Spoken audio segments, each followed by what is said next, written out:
Wuthering Heights, Audiobook. Chapter 25.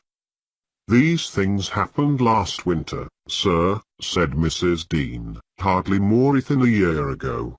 Last winter, I did not think, at another 12 months' end, I should be amusing a stranger to the family with relating them. Yet, who knows how long you'll be a stranger? You're too young to rest always contented, living by yourself, and I some way fancy no one can see Catherine Linton and not love her. You smile. But why do you look so lively and interested when I talk about her? And why have you asked me to hang her picture over your fireplace? And why?" "Stop, my good friend," I cried. "It may be very possible that I should love her, but would she love me? I doubt it too much to venture my tranquillity by running into temptation, and then my home is not here. I'm of the busy world, and to its arms I must return." "Go on." "Was Catherine obedient to her father's commands?" "She was," continued the housekeeper. "Her affection for him was still chief sentiment in her heart, and he spoke without anger. He spoke in the deep tenderness of one about to leave his treasure amid perils and foes, where his remembered words would be the only aid that he could bequeath to guide her. He said to me, a few days afterwards, 'I wish my nephew would write, Ellen, or call. Tell me, sincerely, what you think of him. Is he changed for the better, or is there a prospect of improvement, as he grows a man?' 'He's very delicate, sir,' I replied, 'and scarcely likely to reach manhood. But this I can say, he does not resemble his father, and if Miss Catherine had the misfortune to marry him, he would not be beyond her control, unless she were extremely and foolishly indulgent.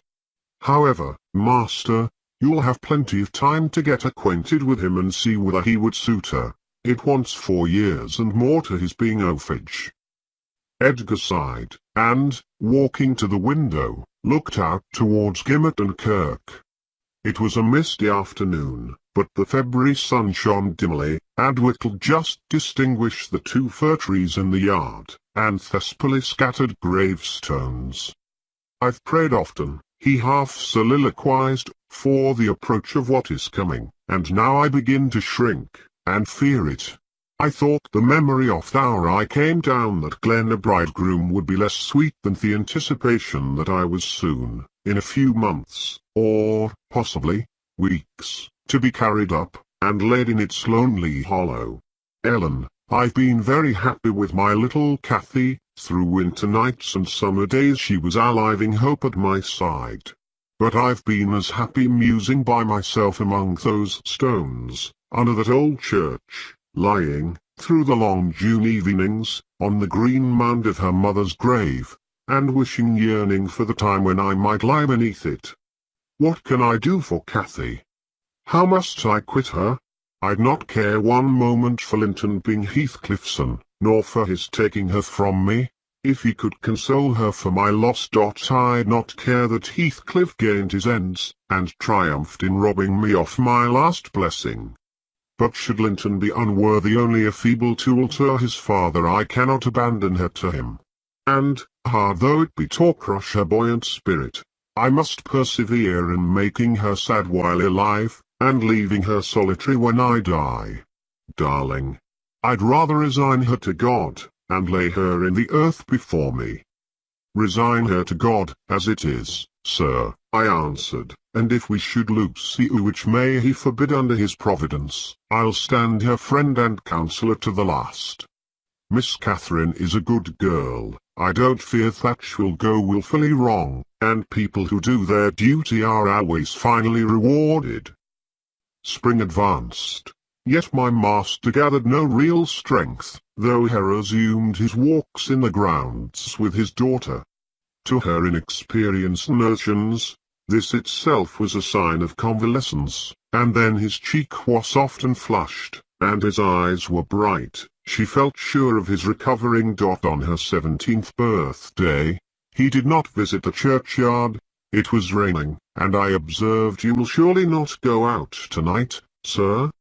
He answered, "No, I'll defer it this year a little longer." He wrote again to Linton, expressing his great desire to see him, and, had Valley been presentable, I've no doubt his father would have permitted him to come.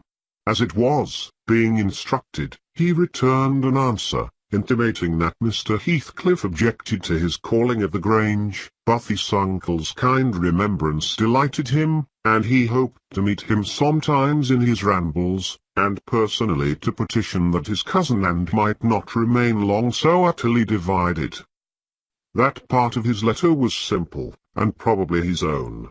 Heathcliff knew he could plead eloquently for Catherine's company, then.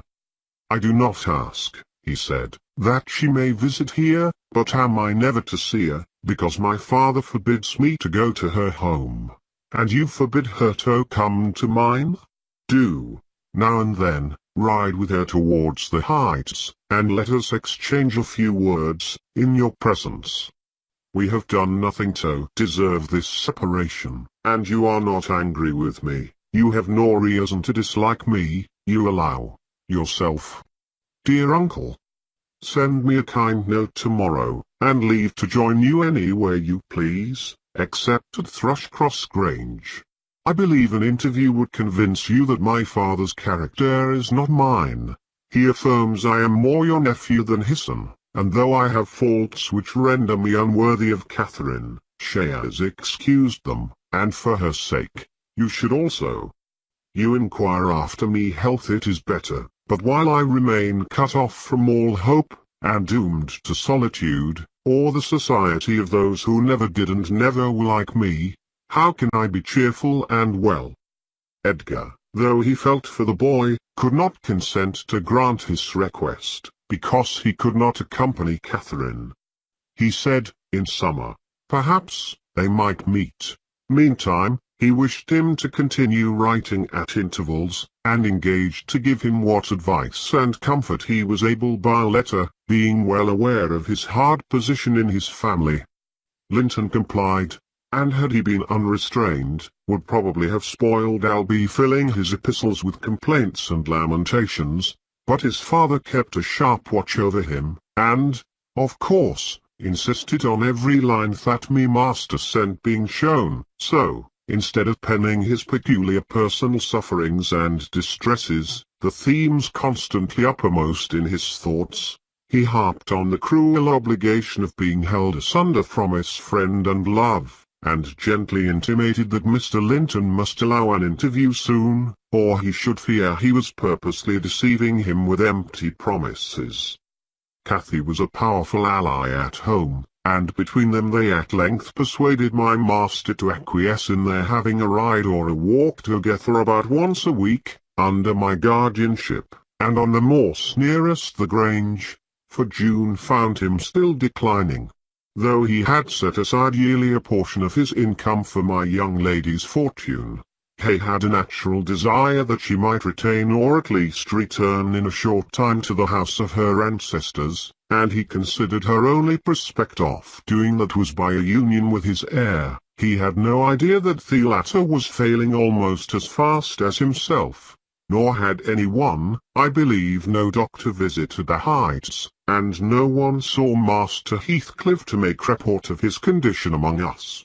I, for my part, began to fancy my forebodings were false, and that he must be actually rallying, when her mentioned riding and walking on the moors, and seemed so earnest in pursuing his object.